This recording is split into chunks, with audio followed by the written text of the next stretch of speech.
ଆଉ ଗୋଟେ ଜବରଦସ୍ତ ଟ୍ରିକ୍ ନେଇ ଆସିଛି। ମନେକର ଘଣ୍ଟାରେ 6:20 ହୋଇଥିଲା ବେଳେ, 7:40 ହୋଇଥିଲା ବେଳେ କିମ୍ବା 8:20 ହୋଇଥିଲା ବେଳେ ଘଣ୍ଟା ଆଉ ମିନିଟ୍ ଘଣ୍ଟା ମଧ୍ୟରେ କେତେ ଡିଗ୍ରୀ କୋଣ ସୃଷ୍ଟି ହୁଏ? ଆଉ ଏହାର ଟ୍ରିକ୍ଟି ହେଉଛି 30 ଗୁଣନ ଘଣ୍ଟା ଫେଡ଼ାନ 11/2 ଗୁଣନ ମିନିଟ୍। 30 ଗୁଣନ ଘଣ୍ଟା ଫେଡ଼ାନ 11/2 ଗୁଣନ ମିନିଟ୍। ଆସନ୍ତୁ ଆଜି ତା ବିଷୟରେ ବୁଝିବା। ମନେକର ଆମେ ନେବା 6:20।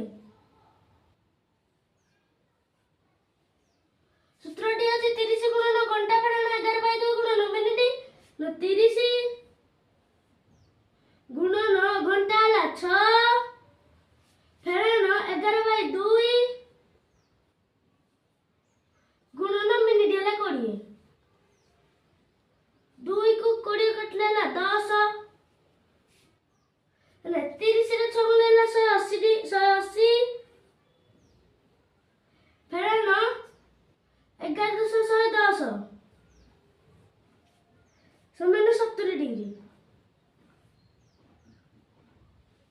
ମନେକର ଏବେ ଏଇ କୋଣଟା ହେଉଛି 70 ଡିଗ୍ରୀ। ମୁଁ ଏଠାରେ 6:20 କରିଛି। ମନେକର ପରୀକ୍ଷାରେ 70 ଡିଗ୍ରୀ ଅପସନ ନଥିବ, ଆପଣମାନେ କ'ଣ କରିବେ? 360 ରୁ 70 ଡିଗ୍ରୀ ଫେରିଦେବେ, କାରଣ ମୋଟ ବୃତ୍ତଟା ହେଉଛି 360 ଡିଗ୍ରୀ। 360 ଡିଗ୍ରୀରୁ ଆପଣ ଯଦି 70 ଡିଗ୍ରୀ ଫେରିଦେବେ ନା 290 ଡିଗ୍ରୀ।